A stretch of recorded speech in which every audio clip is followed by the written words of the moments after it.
We begin The Thing with a Universal picture. White lettering over black, unusual because usually they have the Universal logo. Now we're starting the credit sequence in the first movie of what I call my Apocalypse trilogy, The Thing, Prince of Darkness, and The Mouth of Madness. And sitting next to me here today is Kurt Russell. Yeah, this is fun. Check this out again. I haven't seen this movie for quite a while. One thing I really remember about this movie, John, was when we came onto the lot at Universal, they had a big welcome sign for Burt Reynolds and Dolly Parton. And I thought, yeah, boy, we're in trouble now. That was the best little whorehouse in Texas. Yeah, best little whorehouse in Texas. So I wanted to do something with the credit sequence here, but it didn't work out because of the DGA and the contract in terms of everybody having their name linked together to the title. But originally I wanted to have the movie start with the saucer coming through space, heading towards the Earth, and the title burning out. But I had to put all these titles in instead, so it was a little strange opening. But it worked out all right. A little different monster for the audience. Wasn't this the same year that E.T. came out? As a matter of fact, we came out 2 weeks after E.T. came out. That's what it was. And theirs was sweet, and ours was mean. Now, you're going to see in a minute the main title burn through. It's exactly the same as the original Thing. We copied their logo exactly. Peter Coran did this model flying through here, this shot and this one. Excellent kind of beginning. This is the crash of the saucer back in the, I guess, before man was on the Earth. It goes down into Antarctica. And here we come, and we're underway. We did this movie right after Escape from New York, didn't we? I was going to say, we did Escape in 1980, is that right? Yeah, it was released in 81. And then we did this in 81. 81. This was released in 82. So this is the third time that you and I had worked together because we did Elvis before Escape. We did Elvis, then we did Escape from New York, and then The Thing. And there we are, Antarctica, winter 1982, and we began the film. We shot this opening up in Alaska, in the ice fields above Juneau. And we started shooting this in June 1st of 1981. We were up there a couple of weeks, and we didn't realize when we got there that there are not many clear days, because when it gets foggy, when the clouds come in over the sun, well, you can't see anything. So the crew spent a lot of time on sleds going down the glacier and getting sunburned. Now, one of the men inside this helicopter was our first assistant director and your brother-in-law at the time, Larry Franco. And there he is leaning out. We used a helicopter mount. We used a car mount on this. It was one of the first times it had been done. Kind of an unusual feel to it. Now, the set was built in the summertime, wasn't it? So that there could be snow on the, That's right. Snow on the roof. That's right.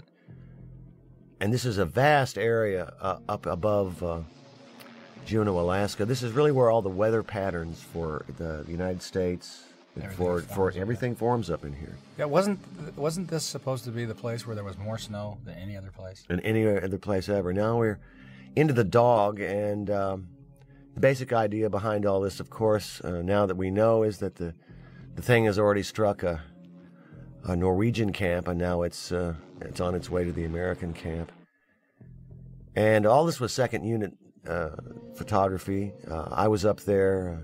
Were you flying that helicopter? Or? I was not. I hadn't learned to fly yet, but this was one of the experiences that made me want to learn. That got you. Was being there's Larry Franco about to take a shot, and since he was supposed to play a Norwegian, he made up some dialogue.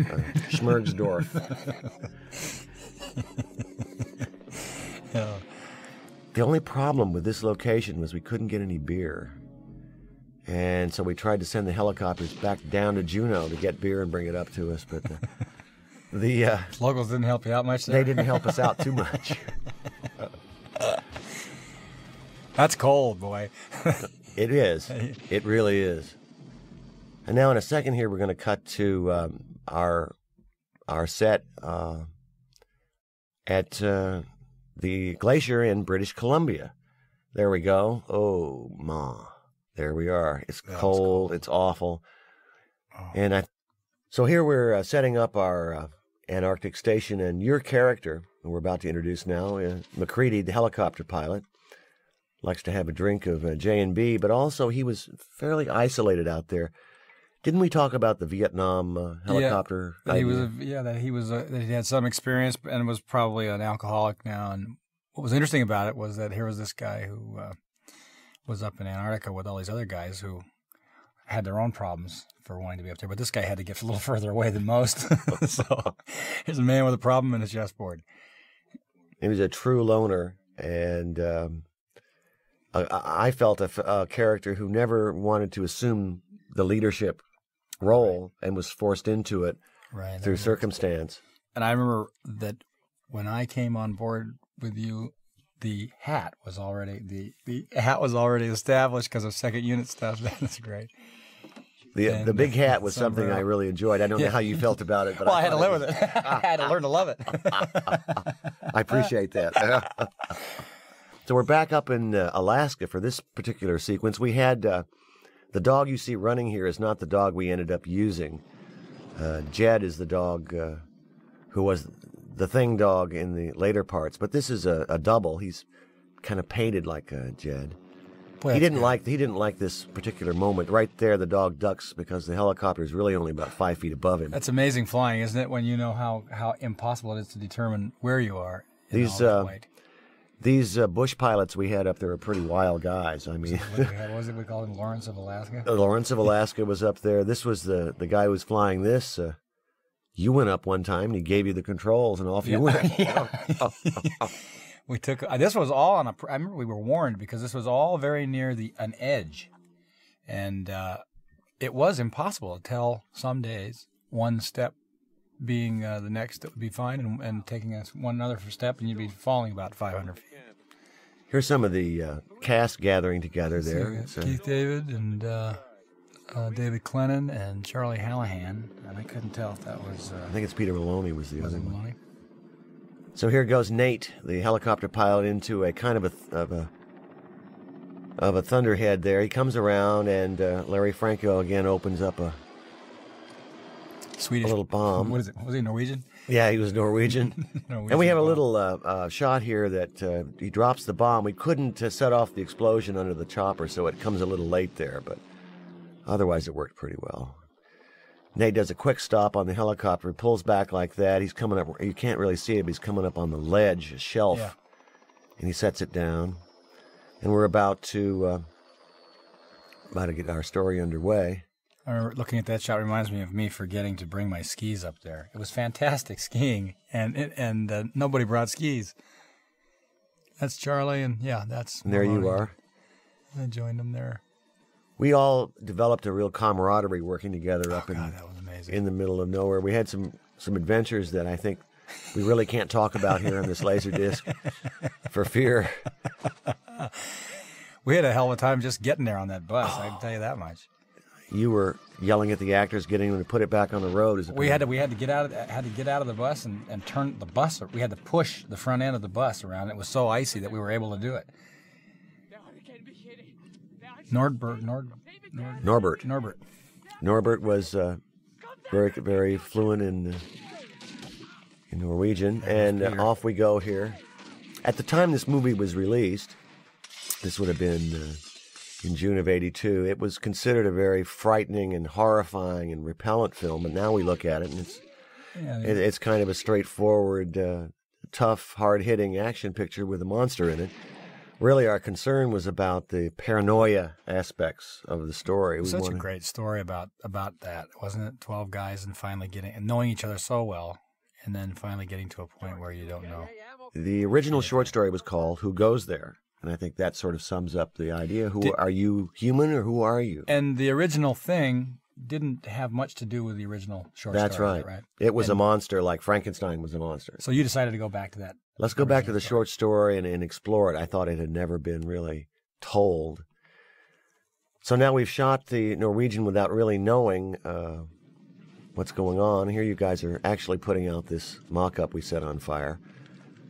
And we started using some transitional devices here between this scene and the next one. Sometimes we do fades to whiteouts, and sometimes we do blackouts. And depending on the mood, we wanted to There's Richard Masser. Masser's coming up to talk to the dog, who's very nervous because we're all standing there as a camera crew. It's very cold, as you can see. And the set was built by John Lloyd up there. Now I think we're going to go into a transition here. We did a lot of improvisation and rewriting when we got up to British Columbia to try to clarify some points in the picture. I remember it was so difficult to tell on film who was who because the characters were so many of them. I think Bill Lancaster, who wrote the screenplay, did a terrific job, but I probably screwed up as a director and not differentiating. Peter Maloney and Richard Dysart are in this scene together, and both very fine actors. Tom Waits. And here comes Wilford. Will Brimley, who is one of the great all-time people. Yeah, he's they broke the mold there, didn't they? And Will is the real thing. Yeah, I mean, it's impossible for Will to ever do anything phony. He's really who he is. He's a long way from those oatmeal commercials here, isn't he? I have a real affection for Will. He's a terrific guy. So we're in the sets at Universal here, and here comes TK on his roller skates, and we're about to get into our first kind of big dialogue scene. He's a funny guy, TK. He's constantly worried that we're going to be, all of us are racists. He was very, very worried about it. He is funny. I've seen TK a number of times since then, and I must say he's just a joy. And there's Keith David there in the background.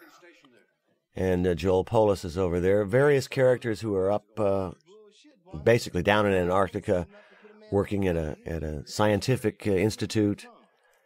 And David Clennon, who usually plays the lawyer, got to play kind of a mechanic who wants to be a helicopter pilot. So his idea for a character was he got out of drug rehab, and he's now trying to be trying to live a real life. I remember taking Keith and TK down to this hider to get the hyderize.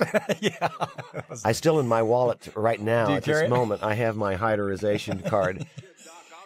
I've never felt my throat close off faster than that. I was near death when I got hyderized. Hyderized is basically you have to drink down Everclear, and then they light the glass on fire. It's pretty wild.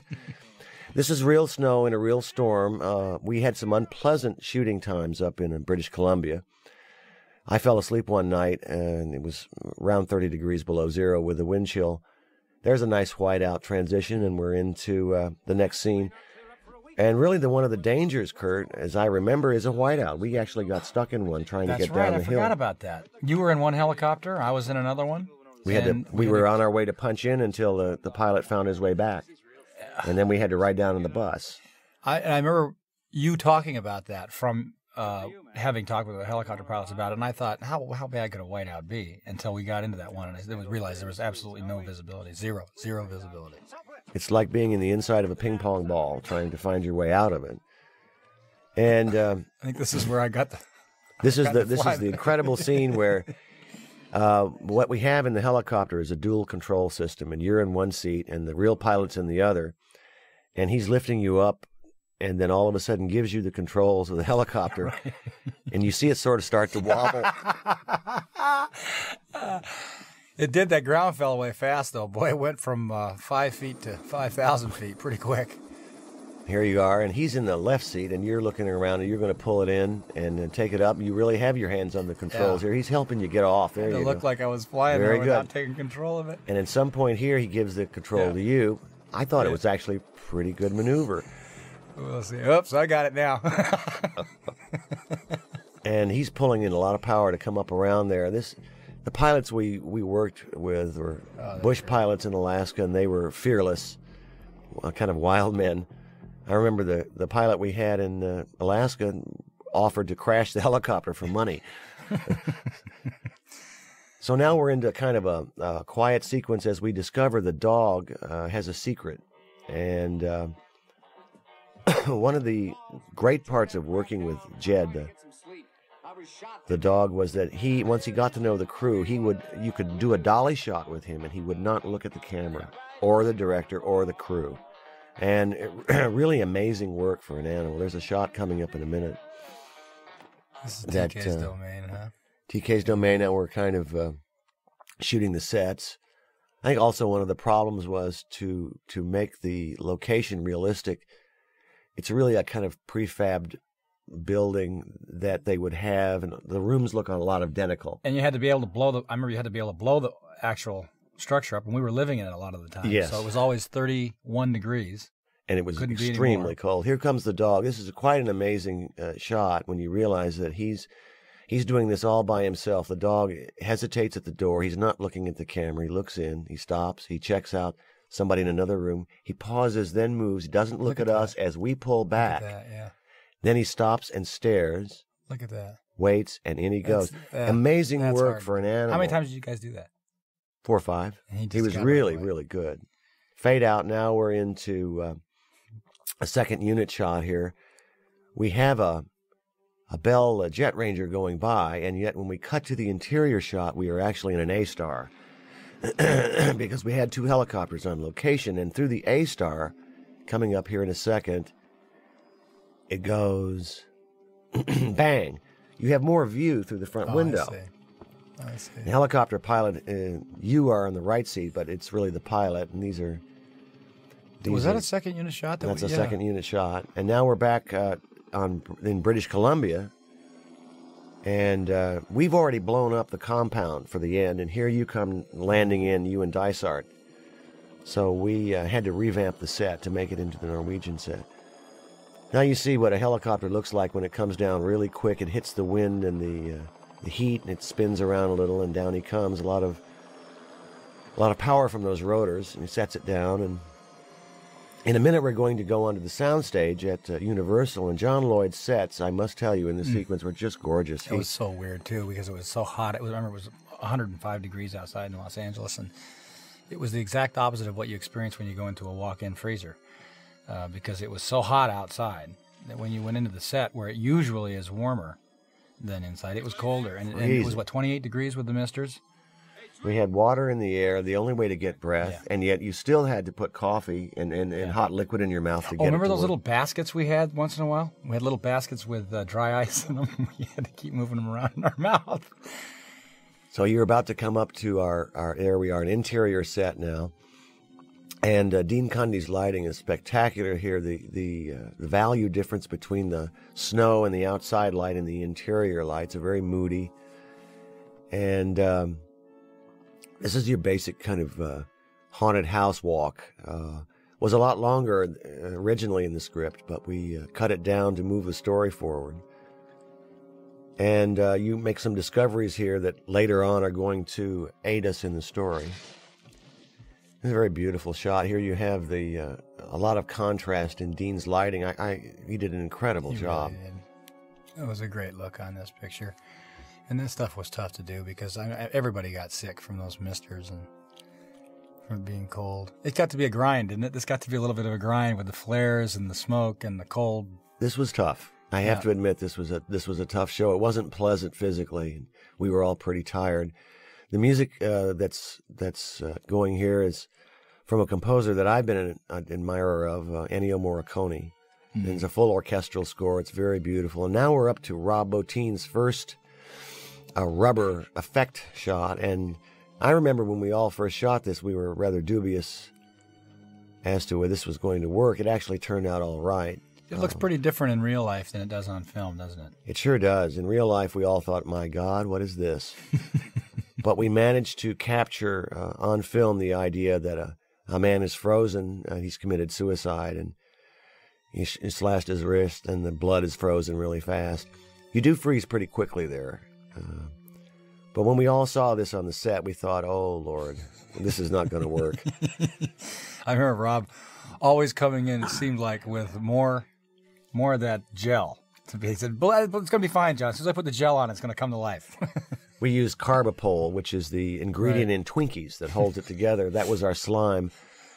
And Rob was discovering what the monster was as we were making the film, so we had an occasional on-set experience that was rather depressing. We'll get into that later, but here you are into another section of the set, and you're about to walk into one of my favorite moments. It's a nod of the hat to the original film.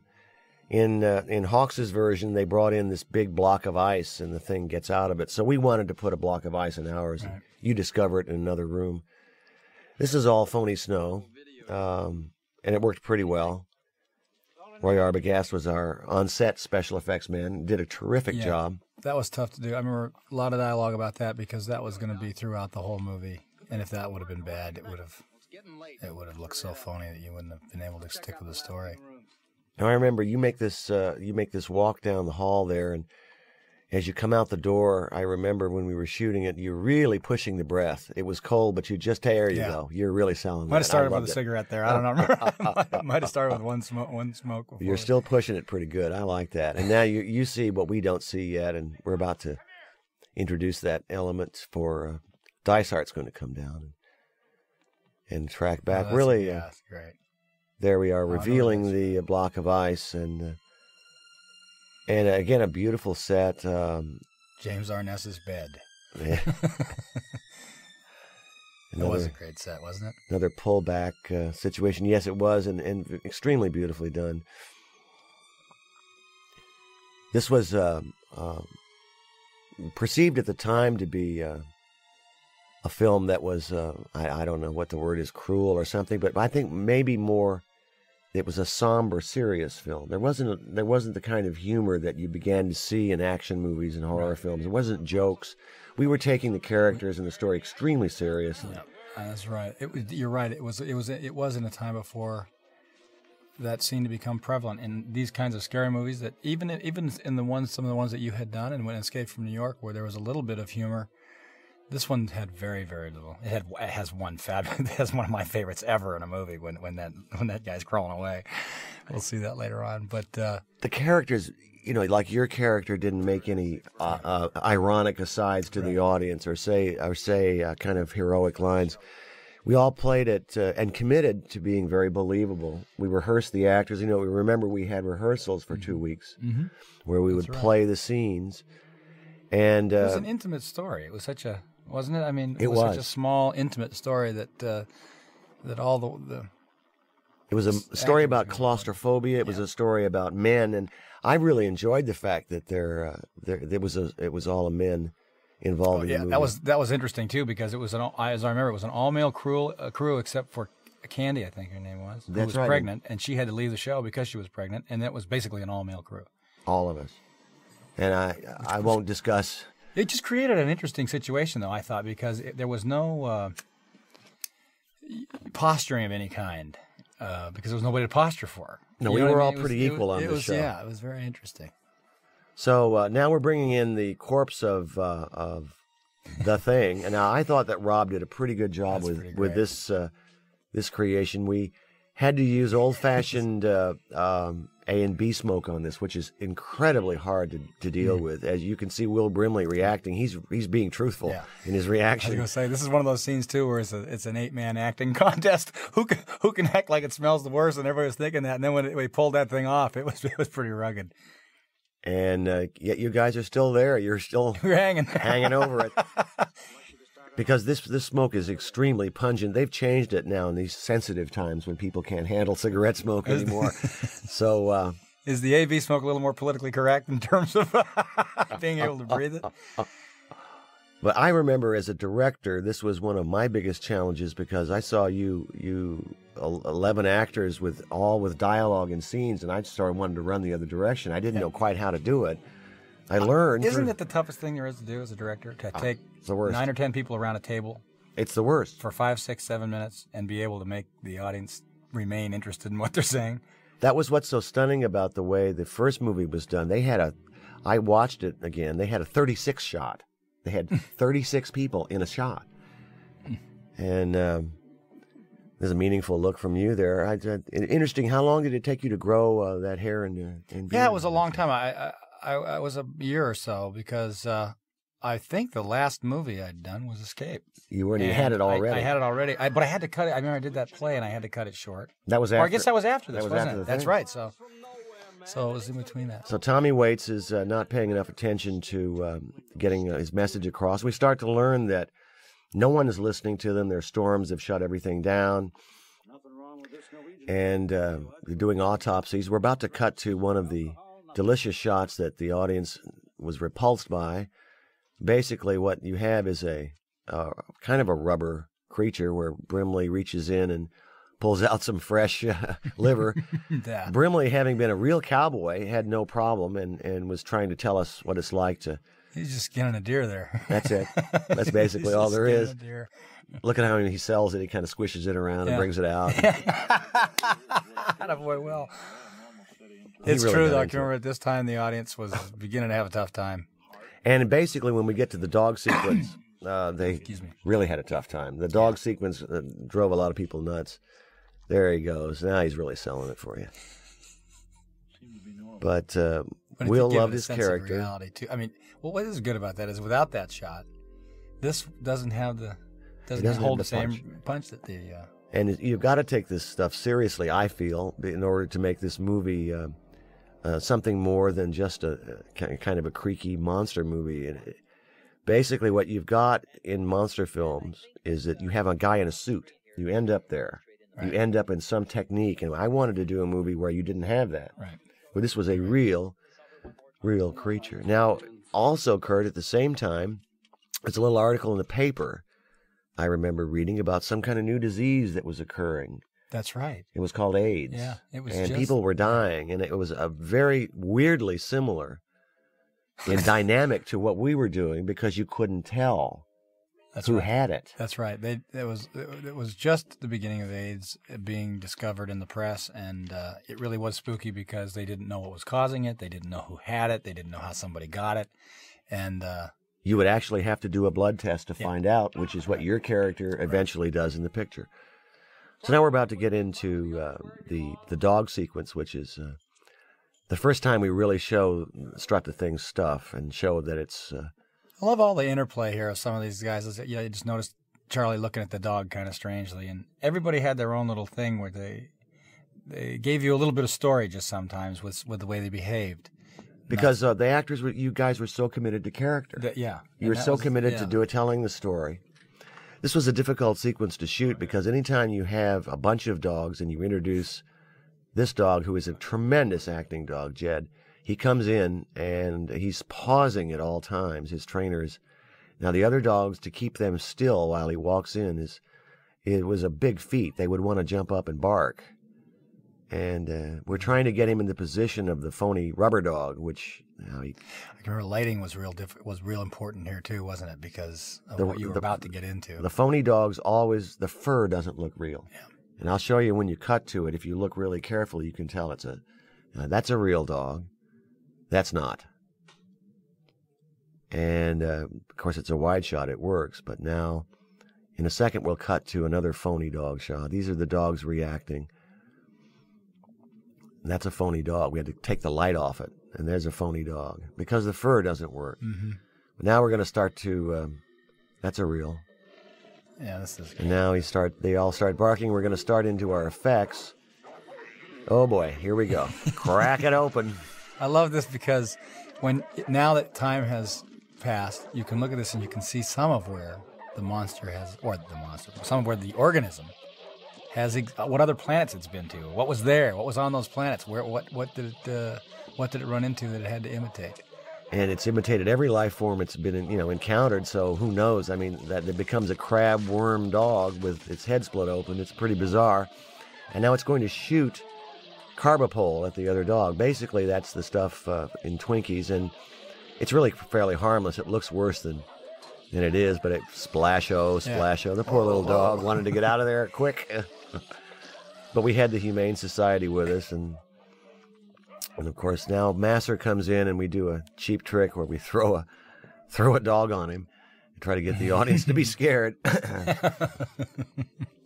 But the tentacles that you see moving around in a minute are actually whips that Rob Bottin is operating, much like Indiana Jones. Great lighting in this set because you couldn't show. You wanted to see nothing, and yet here it comes. Bang now. Yeah. There it goes. Cheap trick off to go the dogs. And here come the whips. There he goes. He's doing a good job with it, too. Pulling the whips back in. We used a lot of reverse motion technology, all sorts of things. And you hear this inhuman scream and decide to operate the... and that something's it's up. playing on his mind. That's why he's up here. That's right. He's getting the he's beer. Trying to figure out what's going on. That doesn't sound right. We figured he had kind of an early suspicion that something very, very, very wrong was taking place, right? And he was right. Yeah, he turned out to be right. And I love the way you played this character, which was extremely real and a kind of low-key guy. I thought he was really terrific. Took charge when it needed to be done, but that was a fun idea too of getting to play a character who was not Mr. Fabulous from the top. Wasn't Mr. Big. He wasn't the guy who was going to take care of the situation. He was somebody who was going to be sort of forced into it. And yet he's an extremely reasonable man. But he later he has to do what he has to do. So we're about to see some more trick effects. Now some of the Stan Winston effects are about to take place. That's when Rob was busy trying to pull off the schedule. He asked Stan to come in and do this particular monster, which worked out pretty well. That's great. We shot this much later. Much later in the schedule.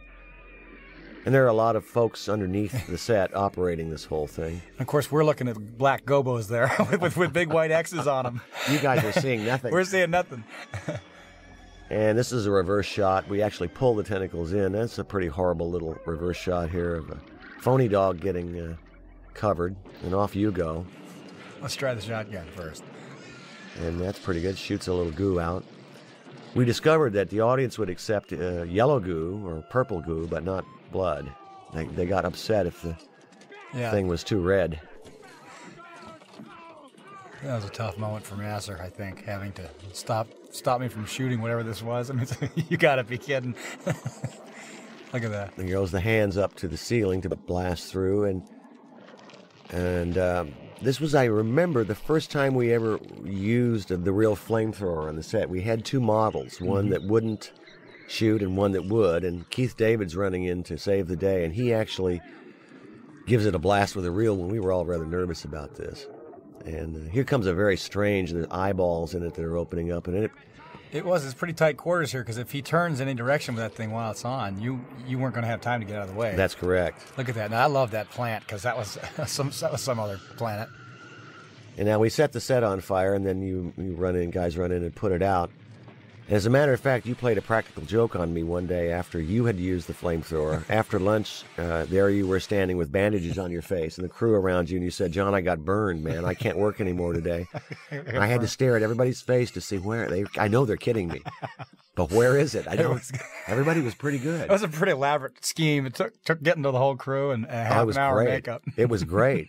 You look like the Invisible Man, just these eyes showing. It was fantastic. So now we've discovered, the audience and the characters have discovered that, in fact, we're in deep trouble here. And they're going to try to figure out what to do. Will, I think, his favorite moment in the film was opening this up and pulling out the thing underneath. He really got into being a biologist. Yeah. He wanted to play a character who was very straightforward with what he was doing, and he just brought all his cowboy experiences to it. Oh boy! He told me, "Al, you know it stinks when you open those things up." I once asked Will when he was doing a scene. I said, "Boy, that's an incredible performance." I said, "What are you thinking about?" He says, "Oh, like picking up my laundry."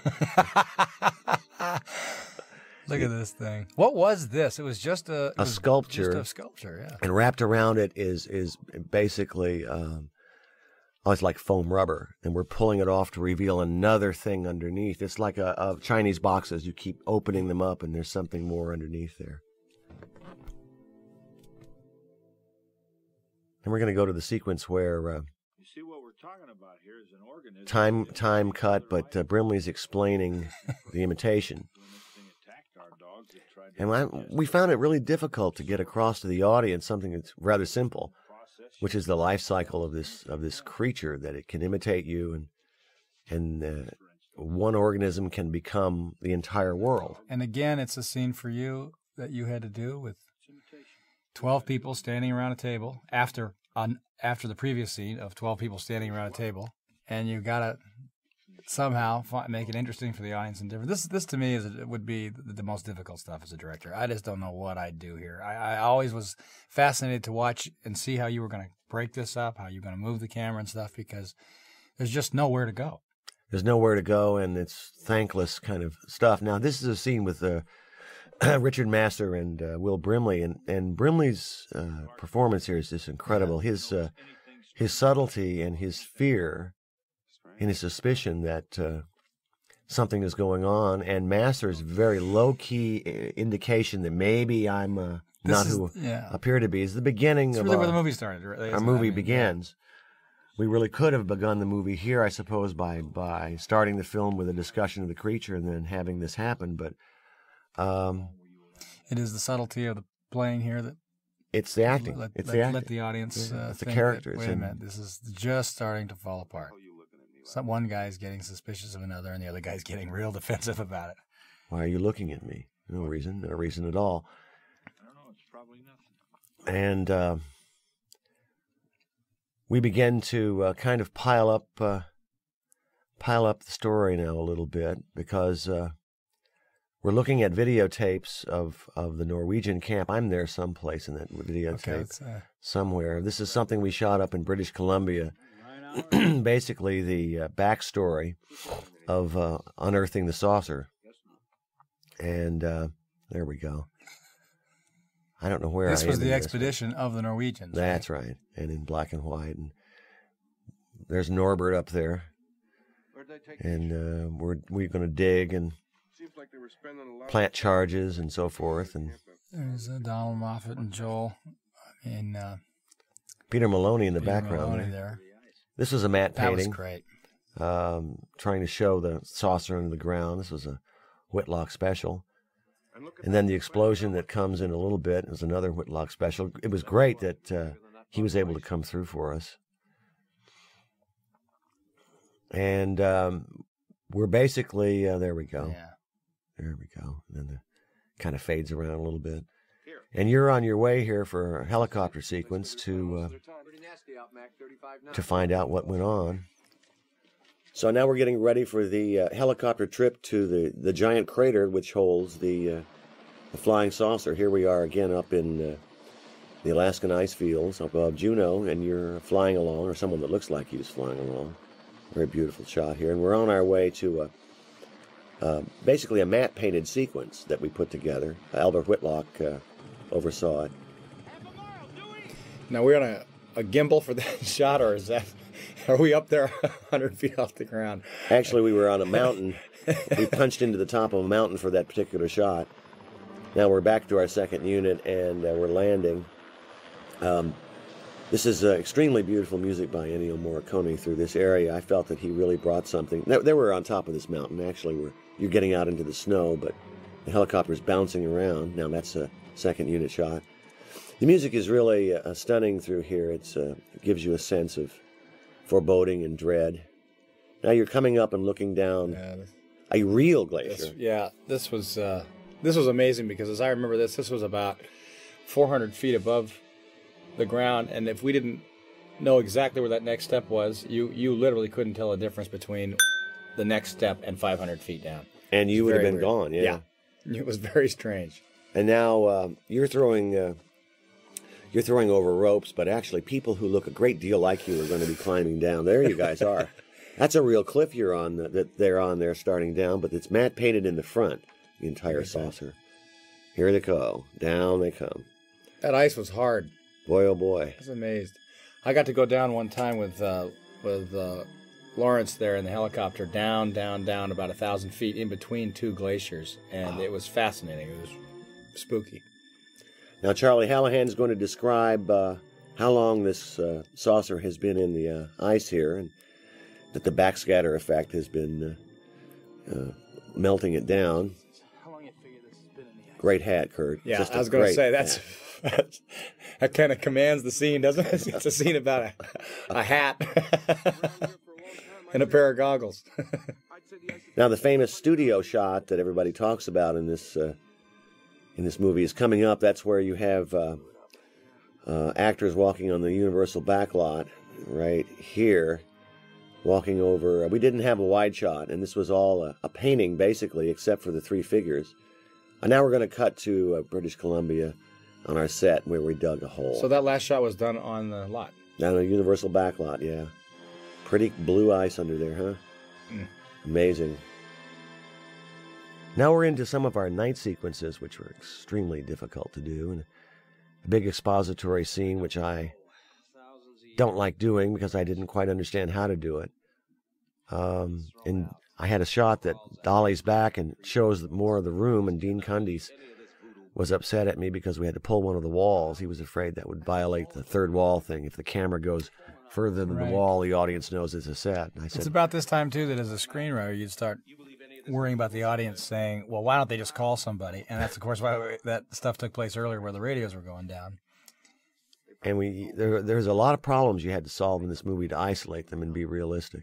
Beautiful lighting in this scene. And here's the shot I'm talking about as we come back and let Keith pull us around and pull behind Will. Since he was against the wall, Dean was afraid the audience would know what we did. I said, well, it doesn't really matter. We got to do it. Let's do it anyway. Now, Donald's character was he was sort of the guy in command, right? He was the leader of the pack. But you always felt like he was slightly out of place being that leader. He's such a good actor. He really is great. We'd done The Newland, which was a television series in the early 70s together. And I was really happy to be working with him again.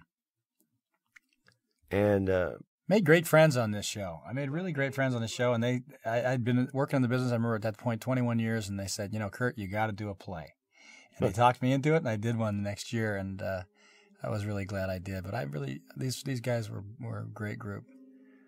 John Wash, a friend of mine from USC, who designed the graphics for Escape from New York, also designed these graphics, trying to explain the life cycle. It's the thing takes over one normal cell, as you can see, and we still didn't get it quite right, but it doesn't matter.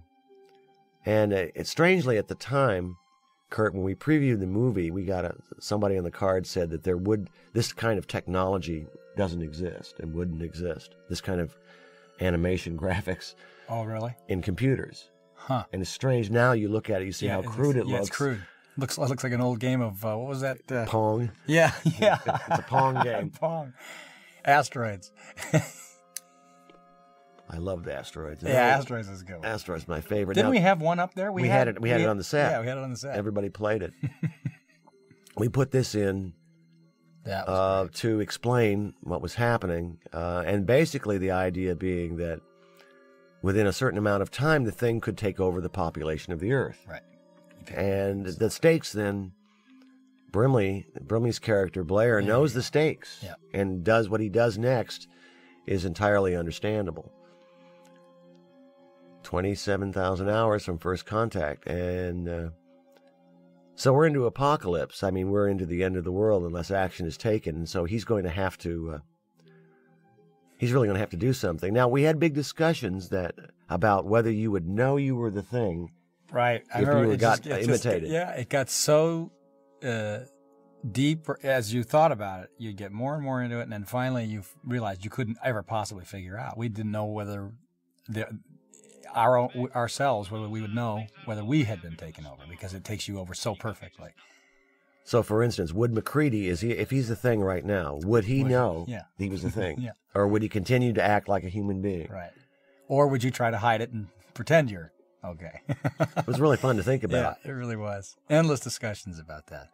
Now, this interior here was actually shot up there on British Columbia on our set, in the inside of our set. We did this whole sequence up there because John Lloyd had built a little room for us.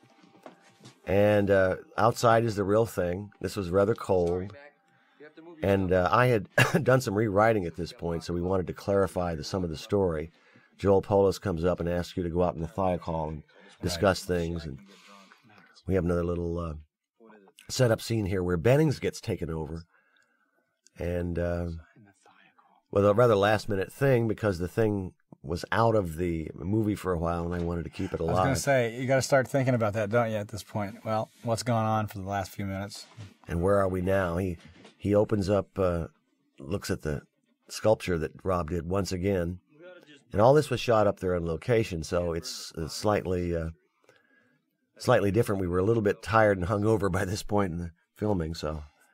We were there for, what, 3.5 weeks? It was about 3 weeks, maybe a little longer. We were trying to get home for Christmas. That's right. And we barely made it out. That's a great shot there. That old horror movie stuff where the monster's moving.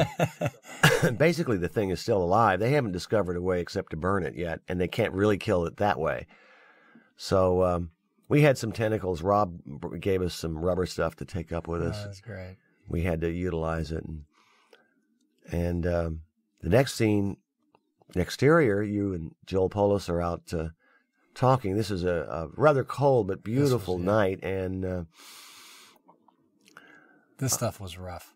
It was pretty tough to shoot. This stuff was rough because after being in the room all day, and that was the thing, is that you could never really get warm because that couldn't be warmed up because the snow would melt off the roof. So you were everybody kind of got slowed down, and I was amazed that the lenses and stuff did so well up there. They did pretty good. We had to leave them outdoors. We couldn't bring them inside or they'd fog up. You could never get them warm. But you guys were, what I loved about it was the actors are always ready to go. Yeah. Always ready to go. They loved this movie. They really did. And committed to playing it and getting past the extreme difficulty of the conditions we were working under. We were all some of us were living in just huts down the hill, and we'd have to come up the mountain every day to location. And it was something else. The ride up the hill was pretty exciting in itself. Was it 26 miles? 26 miles. And every mile there would be a cutout where a truck could go outside because the ones barreling downhill never stopped. Couldn't stop, That's right. So they'd had those walkie-talkies, and they'd call out their checkpoints.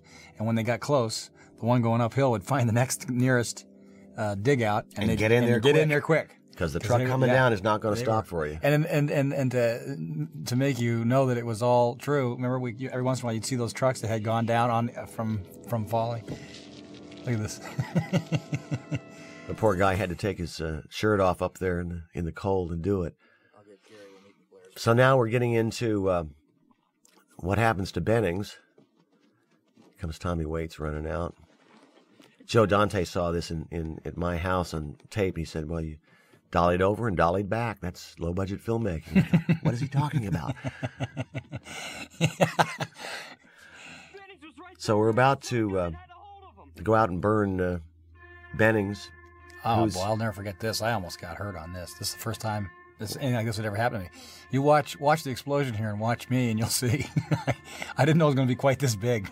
Now, is that the one where you threw the dynamite? Yeah. No, that's later. Is that later on? Yeah, this is the one where you we just burn him.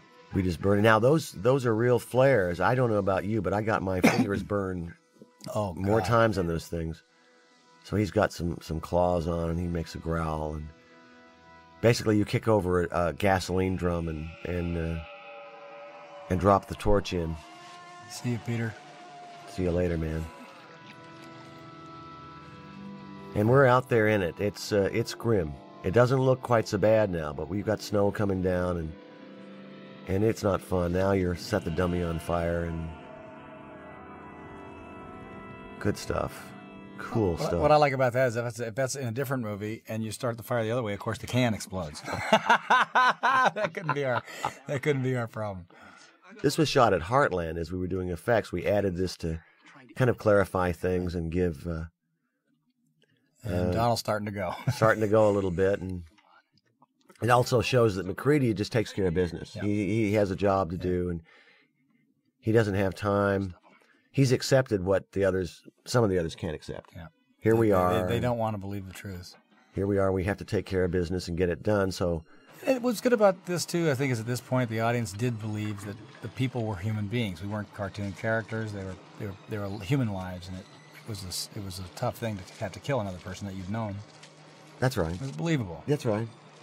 And I think the successful films always have that element of believability in them, no matter where they are, that you can hang on to.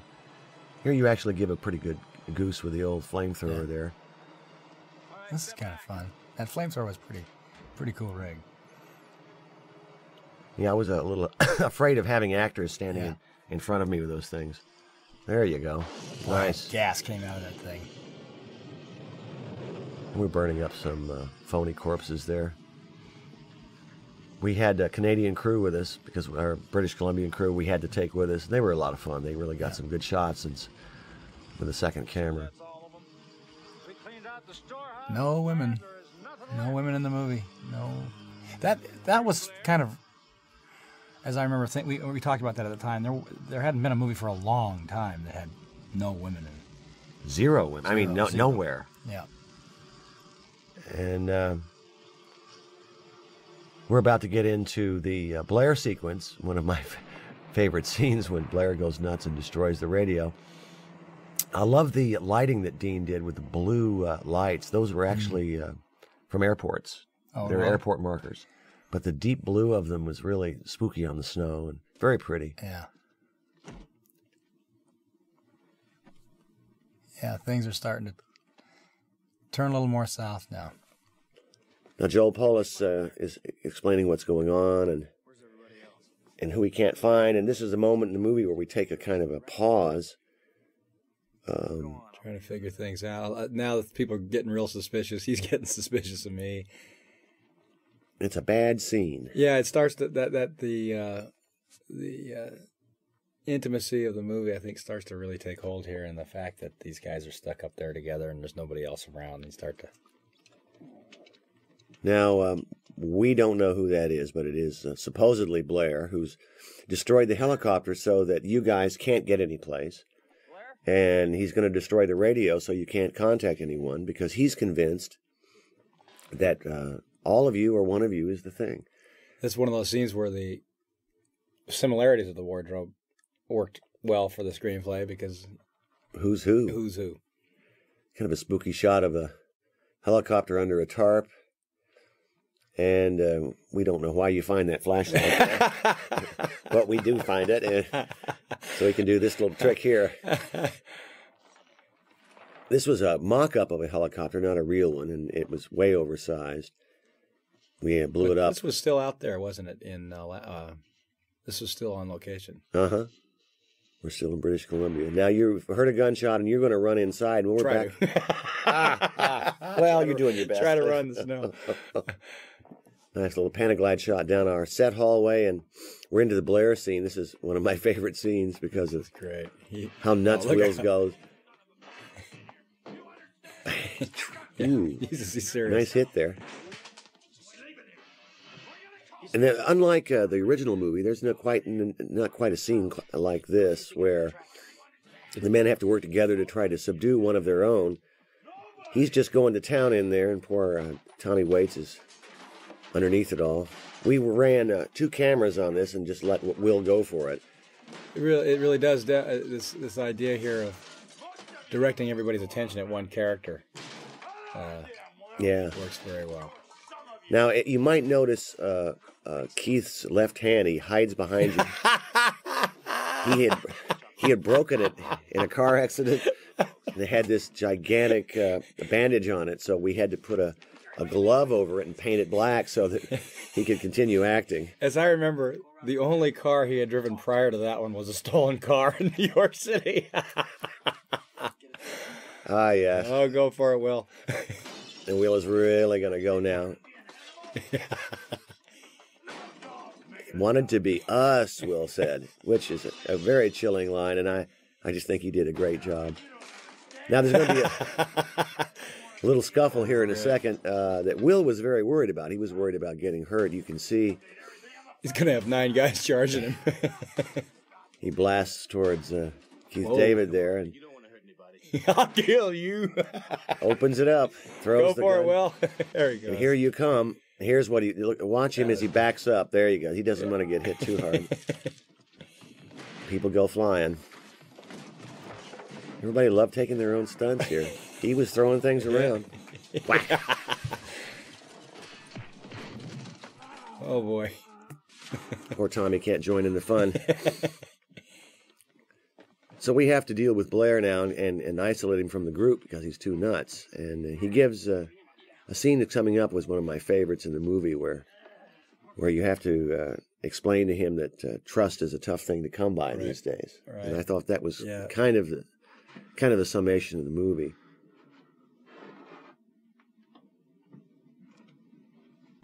Now you're leading Blair out to this shack where you're going to keep him. This looks like pretty terrible weather for us here, as it was during most of our shoot up there, except for a couple of nice days. Yeah, I think this was one of the earlier shots that we did, wasn't it? That's Mm-hmm. the one that we got there. Yeah. So they're barricading him in, and one of our famous needle shots. You know, people have told me that bothers them more than anything else. Now, did somebody have to volunteer for that shot? Our camera operator, Ray Stella. He said, "I can do this all day." Ray's in rehab now, isn't he? Yeah. This is one of my favorite lines coming up here, and Blair doesn't know who to believe, doesn't know who to trust. I don't know who to trust. I know what you mean, Blair. Trust's a tough thing to come by these days. Just trust in the Lord, Blair. And he starts sowing the seeds of dissent here about Clark. Watch him. I said, watch Clark. And in a minute, we're going to get into. That was great too. Did you hear? And really, really well done. Yeah. I mean, he really pulled it off. Pulled off this whole character. So we're outside again in our location here in a second, and discussing some sort of a blood test. Is there a way to take care of things? Again, one of our really bad days in terms of weather. I remember when we looked at this halfway through the movie, or into the movie, thinking of all these guys looking the same. It was going to be very difficult to discern one person from the other. This was the scene that got everybody talking throughout the whole movie. We never figured out. You could never figure this out. I know. That's what got you. And we talked about the ending of the movie for the whole movie. So the blood test scene, actually, when Richard Dysart discovers the open bags of blood and all the men come into the room, is probably the biggest nightmare scene for me as a director that I've had. That day I arrived on set and I found all of you there, ready to act with lines. I had no idea what to do. I had never been confronted with that before. Standing looking. It was terrible. We're coming up to that scene in a moment. This is fairly easy, though. This was a limited number of people. It's still always difficult to, in the amount of time you have to make a film, to make sure that you cover a scene correctly. I probably shouldn't use the word cover. But so here we move up to the dripping blood, and we realize now that somebody has sabotaged all their blood supply, and now we're into my nightmare scene. And so one of them now is bad news. Yeah, this is where the paranoia starts to really grab a hold, isn't it? It is, and it's as you can see from the lighting, it's kind of dark and shaded slightly, and we creep to the right here with the camera and revealing Dysart, and he begins to distrust Donald Moffat, and Moffat begins to distrust everybody.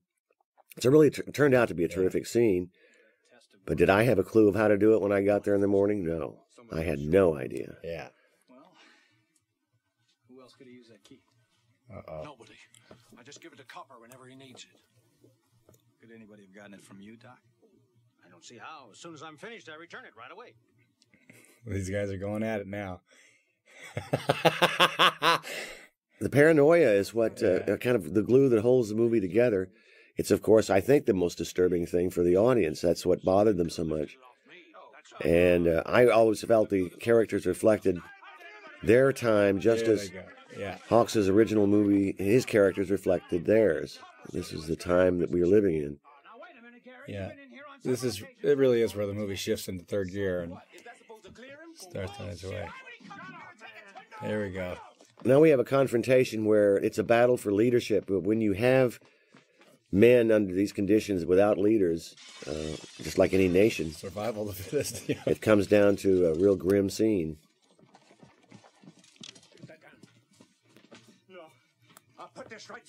And this was a difficult scene again for me to stage because of the shape of the hallway. I had a T shape, and I had to get all of you in there. Right. There's only part of you in this part, and the rest of you are down the hall. It seems so easy to direct movies when you're looking at them and and thinking about them. But boy, to get out and do it is tough. That's right. The taking of the gun here was a turning point in the movie where this was the first, this is what we talked about the first time where you begin to see McCready assert himself. Who everybody can control. Mm-hmm. And he really doesn't particularly want control. He just wants to kind of survive the situation. So Gary gives up his command, but tries to give the gun to someone else. Clark and Childs have a little fight over it. Charlie Hallahan is not prepared to take over. He's a little too scared.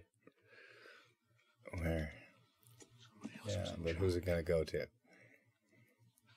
Goes to Norris, but Norris refuses. I don't think I'm up to it. I'm sorry, fellas, but I'm No. Nobody wants that. Except for your character, who I think, to me, is somebody we all need in a time of crisis, except that you turn out to be someone who they suspect later. Yep. When this point in the movie gets completely claustrophobic as night hits, we really don't ever come out of it. It's a lot of doom, and we're now doing a scene that we shot up in our location that we kind of wrote when we were up there. Time to burn the blood. Burn the blood, and you give a little speech about that's right. What we have to do. This was the moment where I felt McCready took stage and really explained to the audience what was going on in their dilemma. That was the one thing that we didn't have at that point. That's right. Forgotten that too. He also came up with a final line for the movie too. On location. We talked about it forever and ever, didn't we? We just how are we going to end this thing? How are we going to end this story? But this scene does set that up. And it also sets up that McCready, for all his isolation as a character, for all his problems, is someone who is a realist. He's grasping the situation and trying to find a way out. So we're laying in there's a storm, we're laying in that they're trapped, and kind of laying the ground rules for the last part of the picture. You know, it's at this stage of the game where I like to look at a movie and try to, hopefully the movie's allowed you to be able to say to yourself, now, if I were there, what would I be like? What would I do? What would I be thinking?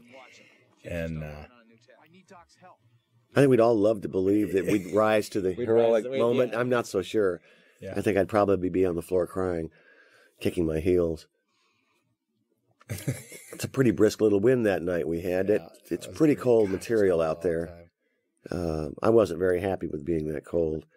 And we're shooting up the characters with drugs and keeping the ones obviously under suspicion kind of drugged out. Here's another one of our famous in-your-face shots. Again, in goes the needle. Is that Ray? That's Ray again, yeah. He wanted to do every one of them.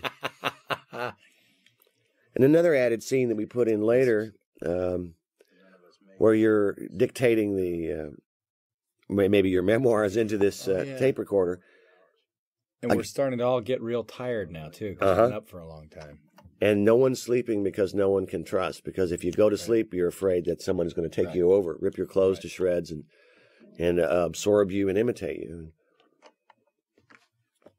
We're wondering now whether there's somebody might come in that door in the back, and yet, rather than put a shadow of a person and suspect you, I decided simply to cut to, in a second, a shot from behind. I remember dealing in my mind with the fact that, is McCready a creature or not? Right. For a long time, I was hoping maybe we could do something where you were. Yes. But then I thought, well, maybe not. I'm not so sure they want to see that. So instead, we made it ambiguous. It's not the height of technology with that little tape recorder, but he now starts to record. You do look tired and in pain almost about the situation. Yeah, he's starting to. It's like it's starting to get to him, and he's just about had it. There's the shot. I love those two shots. You just felt like somebody was watching somehow. That was great. Now we're on a split diopter here, where both the character in foreground and background are in focus. Luckily, we have dark to cover it, And things are really getting serious now. Nobody trusts anybody. And Joel is about to, we're about to have lights out, and Joel is about to run outside and meet his doom. We actually had a sequence when the lights went out that we shot, but it didn't turn out as well as we wanted it to. So we kind of faked it through here. Remember, this was part of the thing. With this look here, we tried to drag the look out on Joel a little bit to try to start to make McCready somehow maybe suspicious here. We're looking for our little spots. The lights go down, and we're coming down into we're in an insert stage at this point, trying to cover up some things that we cut. Now we're back on our set. The entire sequence was lit this blue, and it really didn't hold. But this is pretty interesting. A little cheap horror movie scare, and now he's outside. It's he's about to meet. There's Joel. He's in trouble. His doom. Joel is very excited. This was his first movie ever. I didn't know that. Yeah, he was from New York, and he was just having a blast. And now we lay a little suspicion here on you. Perhaps you've been absorbed. Remember those flares when we were inside the sets at Universal? Burn your hand, burn your lungs. It was terrible. Yeah, it looks bad to me. So now we're into it. We've got to go find out what happened. The lights were off, and you're sort of really taking charge here. People are falling apart. Why don't you come with me and we'll look outside? Palmer, you and Windows. Now we're going to team up here. I ain't going with Windows. I ain't going with Windows. we're gonna... One of my favorite lines coming up from you. It was really great the way you assumed a control over the situation here, and I really felt that you were, in charge of it.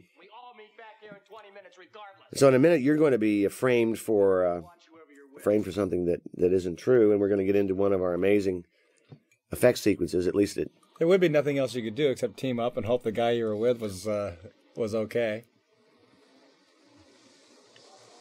That was pretty. Good. We turned the Ritters on for that one. Yes, we did. It was unpleasant enough, but we decided to get a little wind going. He's great here. One of my favorite scenes. This is where I think Blair wants to come back inside. He has a hangman's rope. A little touch by Bill Lancaster. Oh. Funny things. I hear funny things out here. And Will's performance here was hysterical. I've used it many times since. It's so great. It ain't puke.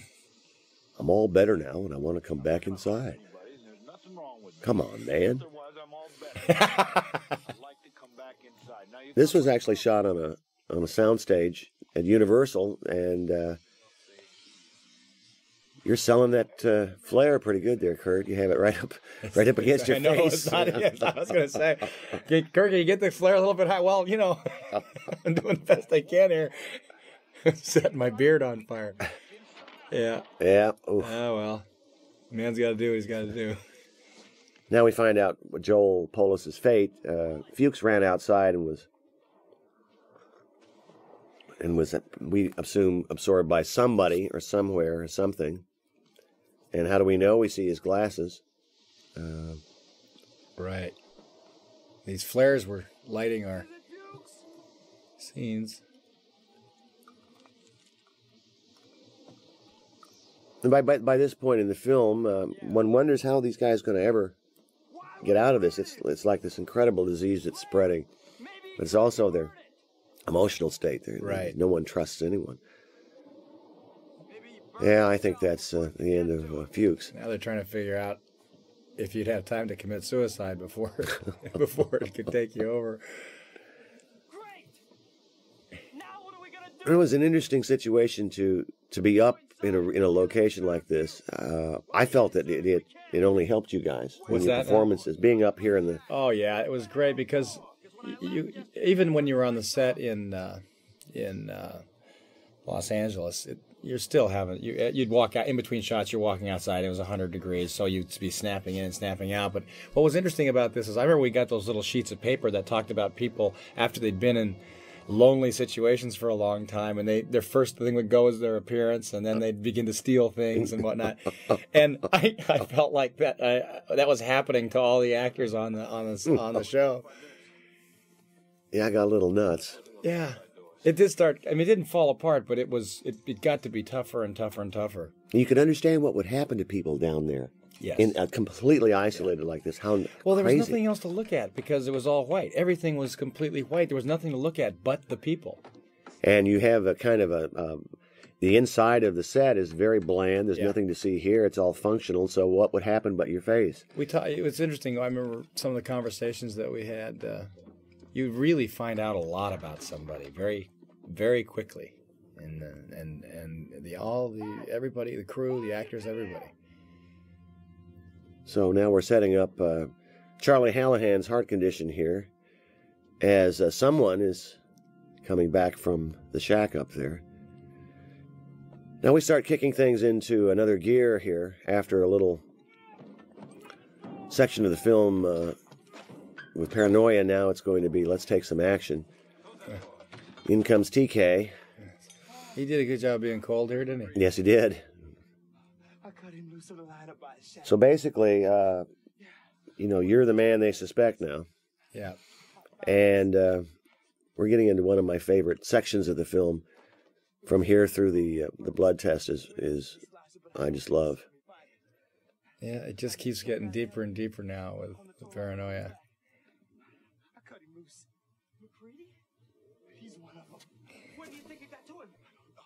And I think that it was important for the audience here to believe that it could be McCready, and not having been someone who was take charge from the beginning really allowed you to believe that. It was such an ensemble movie. Kind of old 1930s haunted house kind of movie technique, but that's where we were at this point. And you're going to break into the storeroom and threaten them with dynamite. It was fun shooting these scenes. Everybody was so good. It was pretty easy for me to direct. Just put the camera up and say go. Oh, they were wrong. He's going to die. That's what Giles is right there.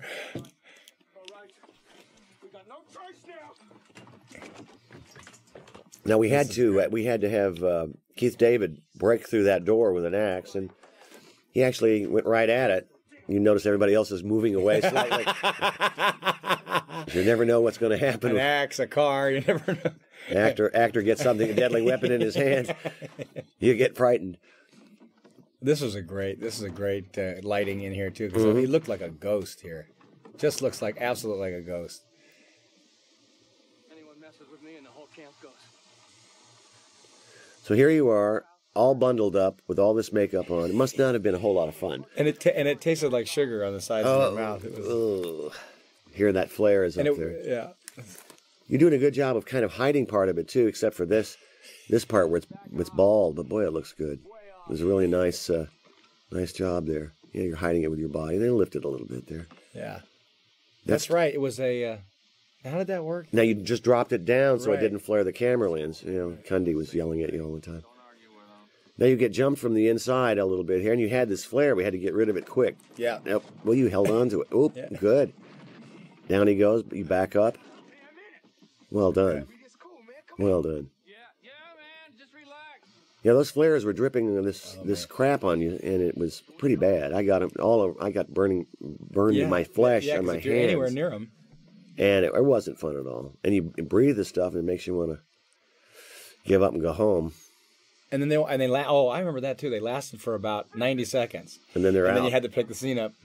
And do it again. Or try to do it a little faster. Try to get one more line in. Kurt, can you say that a little faster this time? Now we're into the scene where they're trying to resuscitate Norris on the table, and into one of our effects scenes. It's probably the most, as far as I'm concerned, one of the craziest done. This when people still talk about this one, they I worked with Charlie Hallahan just a couple of weeks ago, and he said that of all the movies he's done, this is the one. This is the scene that they talked to him about. It's really something. Rather than give all the secrets away of the thing, I will just tell you that everything you see that we do here is all basically built and on the set in front of us. It was nothing that we put in later. And Charlie had to lay down and not move for 8 hours? 8 hours. 8 hours for makeup. For this one, was 2 shots? He had to do it I'll twice. show you the shot. He had to lay down there, and his chest had to open up. Coming up here in a second. Now he's doing it normally now. The next, it's coming up here in just as Dysart right there. Whoa! Bango. Yep. Oh, yep, yeah. Yep. Whoa, boy. Yep. There he goes. Oh, Jesus. I love this one. Look at that. Pretty disgusting, isn't it? Oh, man. It's Larry Franco stepping in for you there. Yeah. And you're about to blast it. Lastola. And here we go, stretch with the neck. Oh, yeah. This is the best line of the movie coming up. And he pulls, the head moves away and goes down to the floor. Just wild. This was all on an insert stage later after we'd finished the picture. And so we shot you here shooting away and burning earlier, and then we put this in later. Look at this. This is a reverse action cut as it finds something to grab onto. And you're letting the thing burn up, which I think is probably a very good idea. And the head crawls across pulls itself across the floor. It's about to grow some other appendages and start to move in a minute, which is, I think, a kind of an incredibly genius idea. Rob came up with this stuff, and it's, okay, man, let's give it a shot. It's just wild, and it's just, when you've got theoretically the same gag that you're going to do over and over, how do you keep making it different? Look at that. This is all operated from underneath. It's a phony floor, and we're just pushing everything out.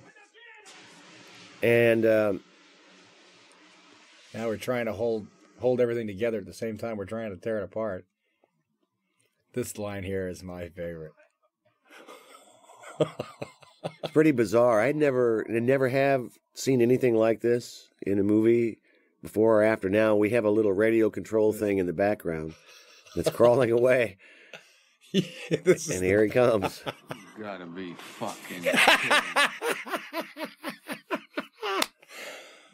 Oh, man. And that's another one of those live flame bursts that you did. Yeah. And we put the set on fire once again. 2 cameras running. The one out there's the one in the hall that's picking it up. That's quite a little baby there. How'd you do those sound effects? What would you use? I have no idea.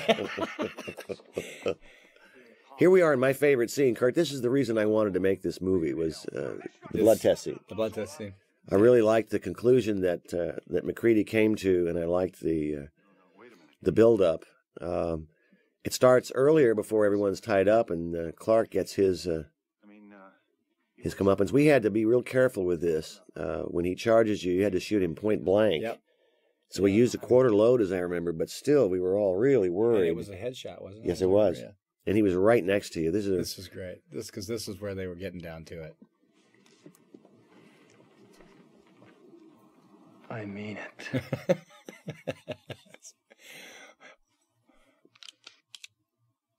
Real dramatic moment, and we're going to do this in one quickie. Bang! That was tough. Yeah, I was really worried about it. Yeah. But it worked out. Yeah, it was tough.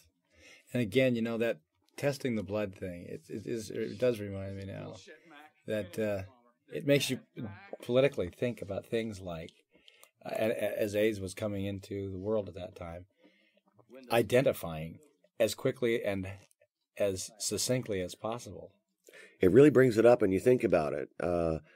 In this case, identifying who the creature is a moment of surviving and living, and it's about life. And we're beginning to understand too that thing just wants to survive, and it's an organism. It's just like us. We could go to another planet and eat plants, and from the plant's point of view, that's we're right. this horrendous looking monster.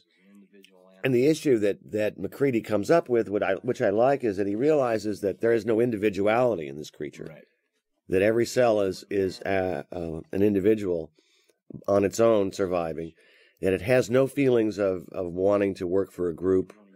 It doesn't have any instincts above its own survival. And he figures out that if the blood screams, well, guess what? You're a creature. Now we spent a long time shooting this scene. God, this was hard because of the way the stuff was rigged up. Yep. And this got everybody, too, in the audience. They couldn't stand the phony blood on the knife. I never could understand this. I thought... Yeah, it's just the cutting. These simple little things after. I guess it's some sort of... I would say in the same area of comic relief. It's like if you're set up by other scenes to make you feel a certain way, then you do some little thing, and it has great impact. I think it's the sound effect here. I mean, he has a tube on the back of that thing, guys. It's not a big deal. And there it goes. It looked kind of silly when you think about it, but people got they wussed out on us and got real. It did. All these things did pile up on the audience. I remember at the time they just they were shook. They were shook by it. And one of the reviews at the time called me a pornographer of violence. Made me think about my career then. Yeah, right. Well, don't know what I'm going to do now. Actually, when you look at it, I mean, I think it's done very subtly. I mean, it really is. It's not. I mean, the monster is so insane that it seemed easy to me to get past the monster and into the story of paranoia, but at the time it didn't. It was. They criticized us for not having women. Yeah. For all being all men. Right. And. Right. They criticized us for having a lack of hope. Well, it was one of the, we haven't found they haven't found a cure here yet at this point. No, and I always felt that there was something uplifting about these men who were struggling, and then in the end willing to give their own lives to stop it from spreading to the rest of the. At least that would give it a chance. And of course, I always thought that at the end, when we see that too, it'll remind me of it. But they couldn't let each other. They couldn't let both of them die without being burned. So one of these guys was going to either have to make a move or torch each other if they were truly going to save the world. And I don't know if that was you and I could never figure out how to do it. Yep, yep. So we're finding out that a lot of people are human, and we're wondering now about your hypothesis that the blood's going to do anything. No one really believes you at this point. Now that is this is great. At this point, I suppose we can tell it now. That's a phony hand with our gag already set up, and I wanted to establish it in a cut early so that you wouldn't think about it. Right. And because it is definitely a phony hand, and we had that's phony. Baloney. And we're about to crank this baby here and get going. Django. Whoa! Hello. And we tilt the table to make the blood run, and here he goes. Now, this transformation wasn't quite what we wanted, but you know what? It worked out all right. Now, this is great. Somehow it was jammed. We had to come up with that, too, because we did. And said, why would he just sit there? And we had to come up with a lot of stuff. Look at this. And very quickly cut, so you can't really see what's going on. And now, up he goes. Boom. That was great. He comes back down again. Now we had this creature that Rob brought us. It splits open and puts his head in, and up he goes. Just ate his head. We just shoot it every way we could. It is completely nuts. Crazy. It's nuts. It's crazy. It's a nightmare. It really is a vision of hell, as far as I'm concerned. Can you imagine this? If this was happening in front of me in reality, I would say, well, I guess that's about it. Oh, he's been. It's all slimed, baby. There you got it. And now we do the burn. Now this was reminiscent of. This is like the first one. The first one, yeah. But I rather didn't enjoy this. We had to do it twice because This was tough. Was that Dick Warlock? no, that was Tony Cesare, and here he goes outside. Now we had to. There we go outside. This is. Oh yeah. When you threw the dynamite here, brother, I want to tell you something. That woke me up in a hurry. you weren't ready for this explosion. It was over before it happened. Watch yourself now as you throw this. Back there. Whammo, Whoa, man. It went boy. right by me. I mean, I felt stuff go through me on that. I was just lucky. Of course, that reaction was taken. Oh, yeah. This is days later. That was a retake. Get calmed down. Now, we actually have we have some people on the other side of this wall who are operating the hands and legs on sticks. This was tough, too, because you're burning a guy who was still a human being. And you're setting them on fire, and these guys behind the wall are, basically the wall's on fire. Yeah. They're still operating the puppet. So they didn't enjoy it. The sound effects were great there. They're kind of like a baby or something. Uh-huh. Now we're going to finish up the blood test and really find out here who's left that's a creature. And now that's great. And we're down to 2. And I thought that summarizing the entire situation was Donald Moffat's last line. Yeah. I thought he did a great job with it. Now, Keith David wants to get away from Donald here.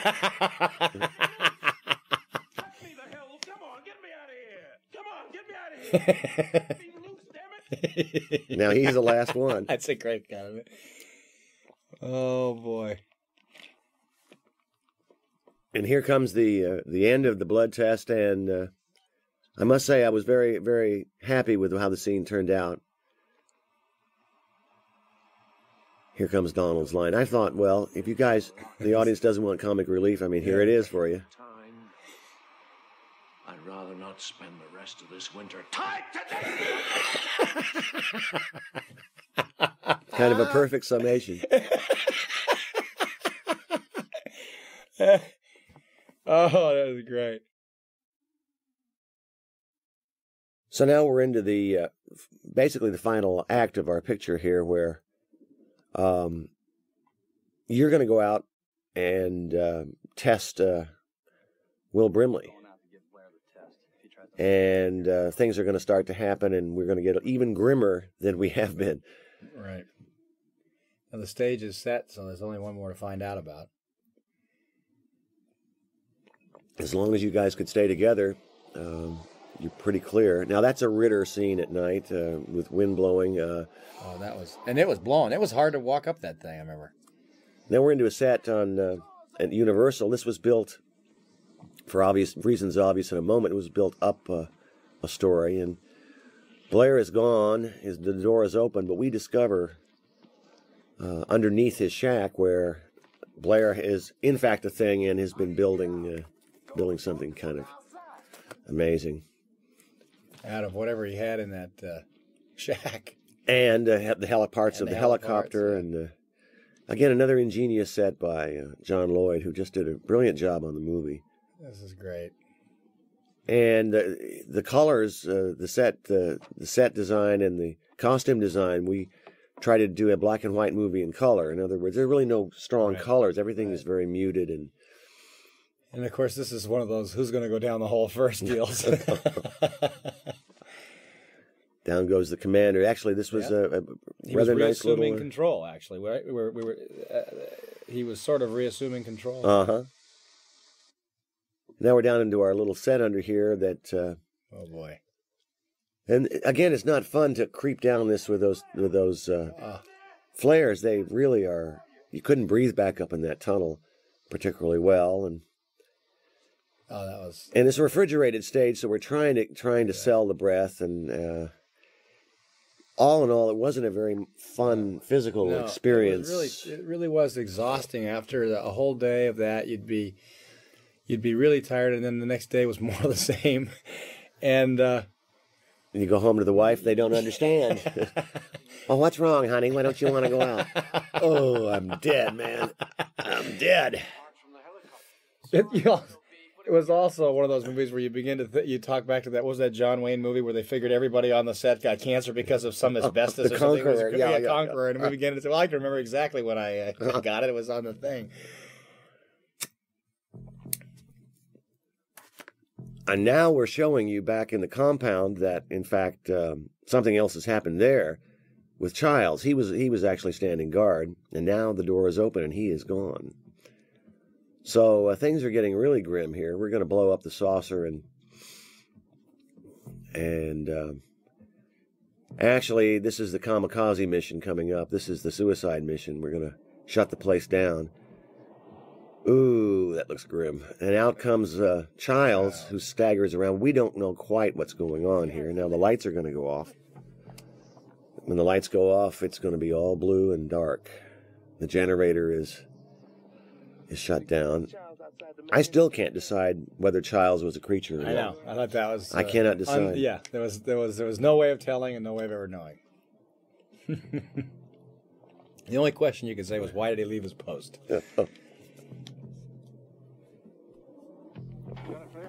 And now the decision is made. You're going to freeze very quickly. And you would, too. And in reality, it wouldn't be long, and you guys would be toast. All you could do is start setting fire to your own surroundings. For that thing, yeah. Again, you're acting with this flare and doing a very good job of not burning yourself with it. I mean, what we all wanted you to do was get it close enough to your face, still, and yet not too close. In a moment, we're going to have the tractor. We're going to blow up the shed first, and blowing up this camp was an experience I'll never forget. Yeah, I'll never forget it as long as I live. I could not believe what it felt like to blow shacks that big. This is also in the movie where you a long way from the end, you've told the audience it ain't going to be a happy ending. Ka-wham. Those all remote cameras doing a lot of this. That one was nothing compared to what's coming up. We're really going to blow this whole place to smithereens. And now in comes a tractor, and someone who looks a lot like you is driving it. Kawoom! As it goes through the stage floor into the sub-basement below our floor and kind of gets stuck. And now you guys, the three of you, are going to set fire to our stages at Universal on the inside, which was not, well, little questions about that. We had the fire department standing by and fire extinguishers, but still, you'd hate to be responsible for burning down Burbank. And that cuts in between outside and inside here. And this is this outside stuff coming in was this outside stuff. Look at that. It went. And I remember now everybody up when we were in Alaska talking about, what if this thing's a little stronger than they figured and it doesn't really go up too good. You're going to have to go back next. What were you going to do if that explosion would have just sort of half died? I guess you'd have to live with it, or you'd have to live with it, or try a special effect. Yeah, special effect it later. Put over an explosion or something. We were actually blowing these rooms and moving down this hallway. And now we finally got it done. Now we've set the whole thing on fire in that shot, and we're coming over to you guys. And you're going to go down into one of our prettiest sets, which is the basement below everything, where the generator is. And I thought John Lloyd did an incredible job with this, and Dean Cundy's lighting was extraordinary. You're dealing with only fires and those flares that you're carrying, and he just did an incredible job. This is an amazing sequence. This was being shot in sequence, John, or was this? I don't remember now. This we shot before we went up to Alaska. That's right. Yeah, we shot all our interiors, and then we went up. Now that's a sound stage with this whole underground built and refrigerated. Yeah, and the steam coming out and the flares and smoke. It really was unpleasant, but just looked beautiful for us. We have water dripping down as the place is melting. And actually, it was a very, very big set. These little tunnels go in various places. It was a weird scene, too, because, these three guys are now in their coffin, getting ready to do themselves in. I always thought this was a whole lot like an old World War II picture where, Yeah. you know, you had to carry out the mission Right. because for a greater cause. And I felt It's gone, McCready. the voice of doom. Oh, boy. And we're going to find out in a moment what happened to Blair. He's going to make a brief reappearance. Originally in the script, I believe he didn't, but Yeah, that's right. You brought him back. we brought him back just to let the audience know Yeah. that he was, in fact, a creature.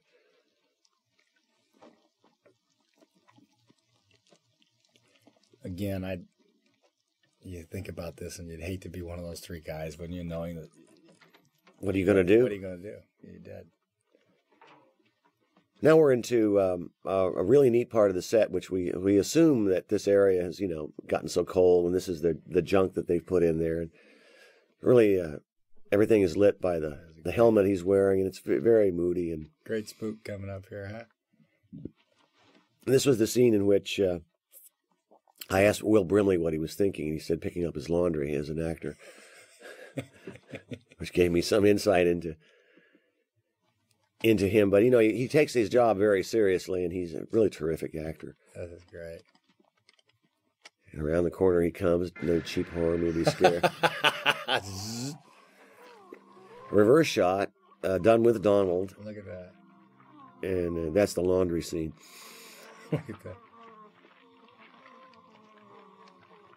That's actually Rob Bottin's hand and Donald Moffat's face. It wasn't the most fun to do, but Donald was an old trooper and really a pro. Went out in style.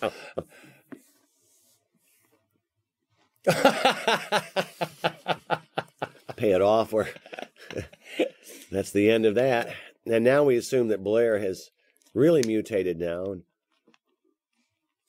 in a moment, we're going to get into the charge of the thing under the boards. And That was a little tough to do because it wasn't easy, was it? It wasn't away easy. from that thing because there was no way to rehearse it. Nope. There was We just had to do it. We just had to do it and keep running. Now, TK disappears here, and you're all alone. And Dum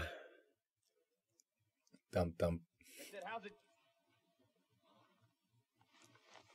I always thought this particular period through here where we took a beat and you're ready to blow the place, and it was really nice. You don't know quite what's back there, and Cundy's lighting is just sort of suggesting little things, and Yeah. it's what's in your mind more than anything else. And I suppose if I could have gotten that hat back on your head, I would have been happy. Thanks. I do appreciate that. I never let it go, though. It wasn't leaving me.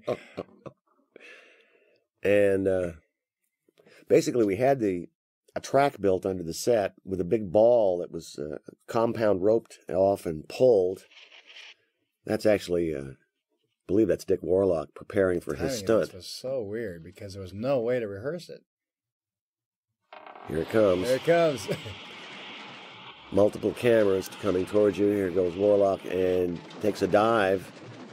You land, and up comes a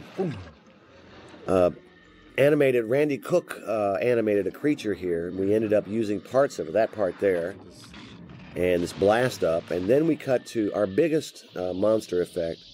50 people were operating this from underneath, and it was a last-minute thing. The big boy. And out comes the dog. We were Now, kind of... do they all come out here? Do all the things that it's...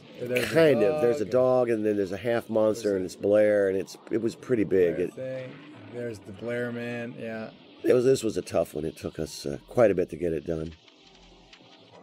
Nice tuck and roll. Yeah. And And what do we say here? I remember this one too. Yeah, what should we say here? my sentiments exactly. And up goes the entire camp. Whoosh! We were way away from this camp, and the size of the explosion was something I had never seen before. And these are remote cameras that are photographing it from the ground. There would be no way we could be there. Boy, those explosions happen quick. They really... And then they're over. Look at that. And So that now- was the last day. Was that that must have been the last night? Well, right? remember, we had to reshoot this Yeah, as the Norwegian camp that's when right. you arrived to it. So That's right. now we're into the final moments of the movie, which we discussed and talked about. And We just didn't know. We said, if you do, you know if you're the thing. Does it know if it knows that you know you're the thing? And on and on and on. And how would you stop it? And as a director, you would say to me, these guys can't let themselves live, John. They have to kill each other. And I would think to myself, well, I can't have you two burn each other as the end of my picture. So you came up with a final moment. The studio originally wanted to find out what would happen if you didn't reintroduce Childs. So they had me preview a scene where you cut right there. And And wasn't it there didn't some talk about bringing a helicopter comes in? They've arrived, and you don't know that. And that wasn't it, guys. We have to end it with our guys. It was generic. The ending is generic to what the movie's about. You have to finish off their story and tell their story, and that's it. And Where were you, John? I thought your ending line. I thought this entire ending of the movie was incredible. It would be what I would want, and I was extremely happy and with then it. that's where he explained what he was doing, looking for Blair. He saw Blair, and he was walking by him. So everybody was perfectly set up. The only thing we did know at this point was that McCready was not, right? He could have been. Yeah, that's true. That's true. Here we go again. I mean, he was just. We didn't see him for a while. And it was a great. You guys did a great job here. I thought just Maybe we should. just really playing this moment out. Oh yeah, they had to have the. Worried about me. We've got any surprises for you. And as the light is kind of getting darker and darker on you, I don't think we're in much shape to do anything. the two men are going to freeze or die or something. They both got a weapon. They can kill each other. What are we gonna do? Why don't we just... And I thought a great line. And you know what? I'm extremely proud of the film. I think we pulled off a movie that's lasted longer than we may have all thought. Yeah, yeah, And yeah. it's been kind of fun to sit and relive it. Yeah. And it's fun. It is to bring it back again, and it's fun to see this movie and remember. It's funny when people watch the movie. That's what they have, and interestingly enough, we can never have that experience because we made it. But what we do have that nobody else has was the making of it, and that's the great joy. Yeah, there's a lot of joy in the whole process of making movies. Just kind of being there and going through it all together, especially in this case. We all bonded as cast and crew, and really worked hard to make the best picture we could at the time. And the experiences that we all remember now are really our reward for the film. It's like a kid. You do the best you can with it. That's right. You send it out into the world, and sometimes it does okay, and sometimes it doesn't. But You got to finally throw it out there, and it lives on its own. And it was disappointing. I remember at the time, to watch the movie not do well in the theater. But I must say, over the last 13 years now, it has been a great pleasure to have people come. It's movies that you do like this, that you put a lot into, and you had a lot of feeling, and you thought it was a really good movie. When people come up to you on the street and they say, "Hey, The Thing." I know, it's a great feeling, it's a isn't great it? feeling. Yeah, it really is. It's what is it? Von Ryan's Express. If just one, Yep. if just one gets Yep. away, well, if just one person enjoys it, then you feel like you. This was a fairly apocalyptic film. It did have a downbeat, or I guess you could call it ambiguous ending, but that was the ending for our picture. You can't really order up a happy ending when you're dealing with something like this. I suppose we could have changed it. And have one of you become the Thing, and you could have burned him and then walked off like the lone cowboy. It's such a great story. Who's going to win? If we go to another planet, we are trying to survive as a species. If we end up having to go to another planet to try to do that, we certainly hope that we survive. And Absolutely. That one was simply doing the same thing. It was on doing the this same planet. exact thing. And who's to say? I guess we'll just have to wait and see what happens. Hopefully it'll be us. This was my first film for a big studio, and that's right. I had never done what I had done independent films up to then. I had done TV movies, and what I found to be the most incredible part of making a studio film was the amount of set, and I don't know how to put it. The amount of professionalism that you could put into a scene that you were doing just far outweighs the kind of creative quickness that you had to do on the street when you're making a film.